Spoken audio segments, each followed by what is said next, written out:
Ukrainians had a choice: remain human or remain animals. They chose the second. And there it is. I wanted to watch this video by 1420. 1420 is a Russian interview channel. We've watched them on the channel before. They go to people in Russia and they ask them just like daily life questions, like usually surrounding the war to some capacity. Not only the war, sometimes they'll ask them questions about LGBT issues, other stuff. And what I really like about these interviews is they're quite unfiltered, generally speaking. They show a lot of people who are maybe a little bit more honest, and they also show a lot of people who are just afraid to speak. And you can also see like the culture of fear sometimes that is somewhat that has been culminated by the Russian government. And the recent video they published is 100K people died because of the war. For what? Pretty blunt. It's only 6 minutes. These videos are usually longer. So the premise of the video is they go up to these people and they say, these are all the people who have died. Why? And I haven't watched it, but the premise was enough to hook me, and I was like, I have to watch this on channel. I have to watch this on channel. From 10 to hundreds of thousands of people have already died to the conflict with Ukraine. What did they die for? I can't tell you what they died for, but their death was certainly not in the interests of the nation. Certain people who were used to make money were interested in their deaths. They stopped making money, and now they started running people over with a tank. And they also forced people to be our neo-colony again. Are all these sacrifices justified, or are they pointless? I'm not going to answer the question positively or negatively, but if it's happening, then there's a reason. See, look at the difference in like, and I hate to be mean, but let's listen to like the difference in like conviction of the first person. Like, this is a waste. We're doing this is all to service a rich, mighty few. We're trying to establish a neo-colony, and the next person's like, I know nothing, but I'm sure everything's under control and everything's fine. And right there is the politically apathetic Russian, which in my opinion makes up the majority of the Russian population surrounding this war, where they're not like super pro-war or super anti-war. The majority seem to be generally politically apathetic, either because of a personal lack of interest or because they think it's pointless because you can't change it anyway. The powers at B are the powers at B. You just gotta love your country, I guess. What did they die for? I'll leave it without comment. There is no point in my comment. My words don't have any value. No matter what I say, it doesn't matter. What did they die for? By the way, if you look down here, it'll actually tell you what their job is, which I think is pretty cool. Like, this guy is 29, he's Kamali, and he's an IT worker. Presumably they died for peace, but apparently we can't make it peaceful since people die. Very deep. They died for nothing. This is a real estate manager, age 23. They died for nothing. The reason for all of this is irrational, I believe.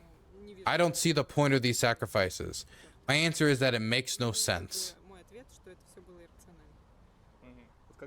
What did they die for? This is Svetlana, who's 69 and a government worker. I'm interested to hear their opinion. I'll tell you now, this is done for our future stability. If our people hadn't joined this fight, our Belgorod region would have been long gone. This is the problem. This is just completely delusional. This is not even slightly connected with reality. And we're outside of the bubble, right? Outside of the Russian information bubble. So when we hear something like this, obviously we're like, this is absolutely ridiculous. But when you think about a year and a half of being told by Russian state TV, this is a 62-year-old government employee, right? Decent chance they're not using VPNs to go look at alternative sources outside of the Russian information sphere, right?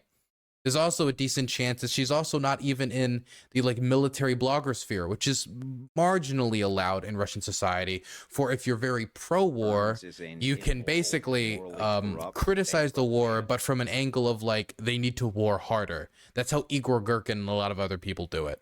Archipelago, thank you so much for gifting a tier 1 sub to Wasted Design and Gutter Chat. I appreciate it. But if you're exposed to that propaganda, the type of state media propaganda that we see on Russian state TV all the time, which makes wild claims about black NATO soldiers coming over to Ukraine to fight against the Russian military, and the only reason the Kharkiv counteroffensive succeeded was because Biden deployed super soldier NATO soldiers and Ukrainians could never beat us. If you're hit with that constantly, it isn't that surprising that some of that insane nonsense has actually slipped through, and they legitimately think that Ukraine was preparing to invade Russia and take Belgorod. For what reason? I don't know. Even with the recent incursions in the Belgorod province recently, it isn't even the Ukrainian soldiers doing it.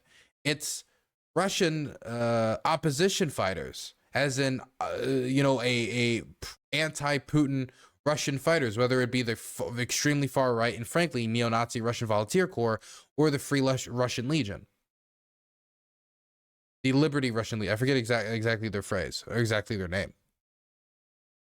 This is just completely delusional that somehow they're the victim, even though they're the invader. But government employee 62, probably constantly exposed to Russian state media. Not that surprising.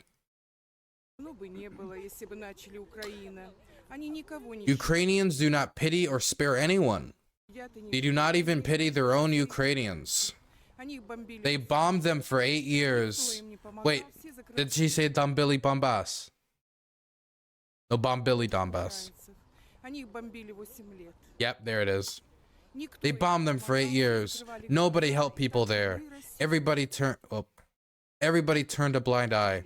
Also, I just want to make clear, because I hear this all the time, and this is a really shit talking point, because the Russians also bombed the Donbass during those 8 years. It was the artillery fire was not one way; it was two way. People also talk about the 12,000 number. 12,000 people died in fighting the Donbass. The Ukrainians killed 12,000 people. That death number is not, just Ukrainians murdering people. In fact, that's actually a very small portion of it overall, like civilian casualties inflicted by the Ukrainian side. The majority of those casualties are military, as in Ukrainian soldiers dying or separatists dying, separatist fighters. But that's never included. It's just 12,000, and they just leave it at that.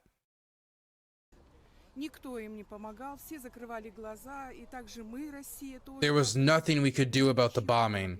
We were waiting for Europe to stop this outrage. But what did we end up with? As Merkel recently said, they've been lying to us all along. That's not what she said, but whatever, let's keep going. All this time, they have been arming Ukraine to attack and destroy these people. If that's the case, then we've been really bad at it. If you looked at the last 8 to 9 years of American or Western aid shipments to Ukraine, for example, during the Obama administration, Obama was scared to send lethal aid to Ukraine. There's actually a big criticism I have of the Obama administration. They should have sent lethal aid to Ukraine. Ukraine was invaded. They deserved lethal aid to fight off the invasion. Simple as that. But we didn't. We were too scared to do it. The closest we ever got during the Biden administration was counter battery radar. That's as close as we got to anything even resembling lethal aid. So the idea that we were preparing the Ukrainian government to invade the Donbass, not invade the Donbass, to invade Belgorod is ridiculous. You can even see from this war in the Russian invasion of Ukraine that, they were not in a position. Even though the Ukrainians have outperformed expectations, they were not in a position to invade Belgorod. And if this was the case, why did the Russians have to launch a false flag attack at the start of the war? A lot of people forgot this. The Russians said that Ukraine actually invaded Russia, and they published footage of people in Ukrainian uniforms crossing the border with Russian mechanized equipment, with Russian vehicles, but putting that aside, It was also geolocated to be within Russian-occupied territory in the Donbass, which has been occupied for 8 years. So it was a false flag. It was already geolocated and proven to be a false flag. So if this was the case, they were preparing for this grand attack on Russia, which makes no sense, by the way. Why did they have to launch a false flag in order to justify an invasion? They wanted to destroy these people. That's why I support this operation, and I think Putin did absolutely the right thing. If we hadn't started first, then there would have been many more victims. Do you want to know how many people died from shelling? 2021, the year before this invasion, the bombing of the Donbass. And by the way, this is not just Ukrainian shelling, it's also separatist shelling. 9 people. Tragedy. I wish those 9 people were alive. But in the grand scheme of things, if we're talking about we're intervening to stop the bombing, i.e. we want to save these civilian lives that are being killed, they have greatly increased the amount of civilian lives being killed 10, 20, 30, 40, 50, it's like 60-fold. It's not even close. Like we're talking about 9 deaths before. Now we're talking about tens of thousands to 50,000 to like 100,000, like crazy amounts of death toll now, depending on what estimations you listen to, and if you're including Russian occupied territory, which has still not been examined by international bodies like the United Nations to try to uncover the remains that have been deliberately covered up. Okay, this is Maria, 25, does not say her job. War, no matter what kind of war it is always a scary thing. It's a shame that foreigners generalize about Russians and think that we are bloodthirsty baby killers. They think we're out for blood, but we're not. We are very worried about what's happening. We don't know the answer to your question. We are just as concerned about the situation in the world. Okay, let me just be clear. And I say this not as like Russians are unable to feel, but she's just wrong that Russians generally care about the you know, deaths and destruction in Ukraine more than, say, the Ukrainians or the rest of the international community. If that was the case, they wouldn't constantly be covering up said death and destruction. It just is the case. Like, you just look at the polling data and the support for the war to see that. To our great regret, we were cut off from the benefits of civilization, which we were previously provided. We cannot safely go abroad as before. It certainly worries everyone, at least I can say for myself. Neither I nor anyone else wants war. My community feels the same way. I can neither criticize nor support it on camera, because you know why. Oh, that's what I was talking about. And a lot of these moments where they want to criticize the war, they want to say something bad about Putin. Well, some people do cross that line. A lot of them scared of the legal repercussions, because you can get like 10 to 15 years in prison for anti-patriotic activities. If you, for example, in their minds, smear the Russian armed forces. That's what they're going to charge you with. Like, I think it was like desecrating the Russian armed forces, a charge along those lines. Then get you like 10 to 15 years. Also, it's a certain period. I don't know if they're still enforcing this, because we're seeing more people over there calling it a war. Calling the war a war was also a punishable offense.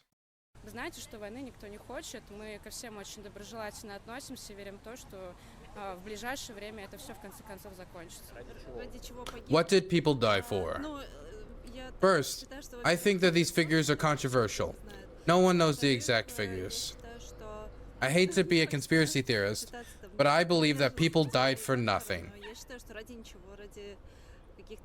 That they died for someone's money interests, that's all. For example, why are the corridors through which something of value is delivered still intact? For example, the gas pipeline is still untouched, and people are still suffering. I feel very sorry for the people. It's a pity that people die for someone else's selfish interests. What did the people die for? People died for political gain and geopolitical power in the region. Wow, these are high IQ answers here. This is the side in the highest circles, and we have no influence on it. So we have what we have. You'd be that right there. The Russian political apathy that I'm always trying to describe. Can't really affect it. Can't really do anything about it. It is what it is. This is Arena 49, a mother. You know what? I'll tell you this. We are protecting our motherland. Our boys protect their own country. By the way, there was no cross-border raids into Russia before the Russians invaded Ukraine. I just want to throw that out there. So we're actively seeing that the Russian invasion of Ukraine has actively made Russia less safe. With cross-border crossings, shelling across the borders, strikes across the border, drone attacks, drones combusting next to the Kremlin, you know?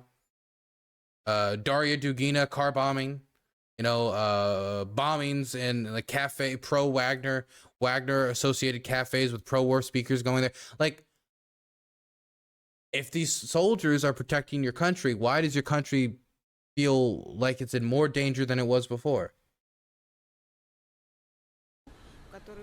Our boys protect their own country, where they were born and grew up. They must do it. They must do it because they must do it.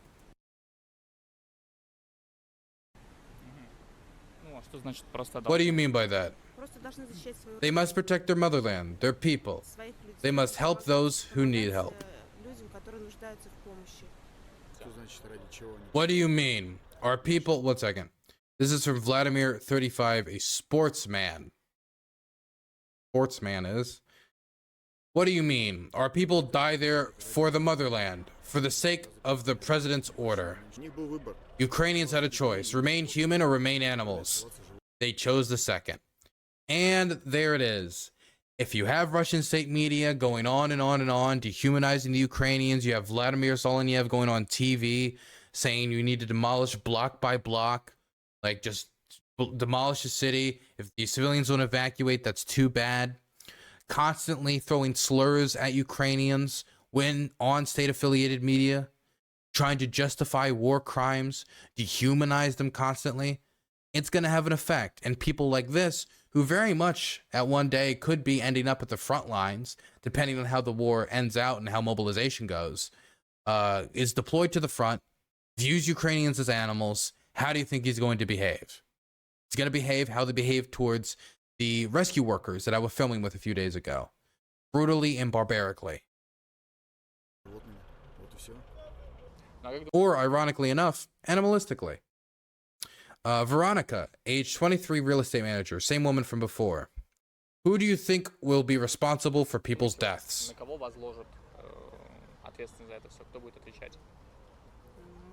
I believe that our country would be responsible for all of this. Certainly the government of our country.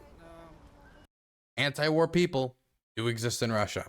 They're just sadly few and far between. People think of the Nuremberg trials where a war... This guy's a bank worker, by the way.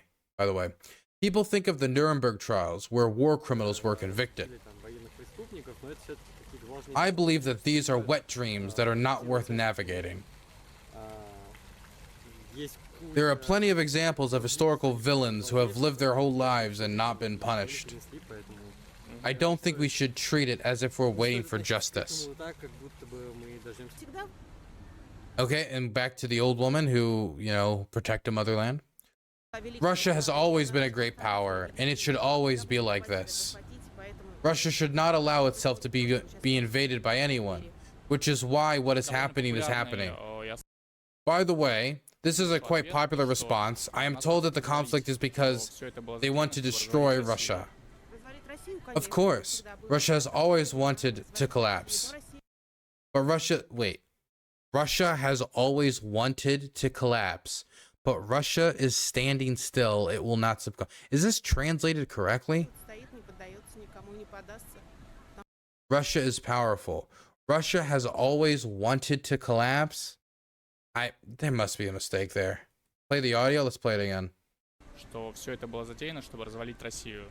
Развалить Россию, конечно, это всегда было во все времена. Развалить Россию. Но Россия вот стоит, не поддается никому, не подастся. потому что Россия, она сильна. Ну вот в конечном Oh. She speaks fast. She does speak fast. She's a fast talker. A fast talker. She's spitting out those talking points like hot fire. Like if those talking points were a single moment in her longer, would kill her. Anyway, who do you think will be responsible for people's deaths? Никто не понесет. No one would be held responsible. Believe me, war is war. How can there be a trial here? This is practically a civil war. Practically. They are Russians as we are. We love them. And there it is. We love them. So we must kill them with love. It's always good to check in on what people are saying on the streets in Russia. Obviously, a lot of this is anecdotal. It's one-on-one interactions. But still, I do think it shows a diversity of opinion within Russia. Sadly, though, this opinion right here still dominates the airwaves. And even if it doesn't dominate the majority of Russians' minds, there's at least enough Russians who don't care enough to do anything that this is the narrative that will dominate government circles, dominate state TV, and dominate the politics of the Russian Federations for the foreseeable future.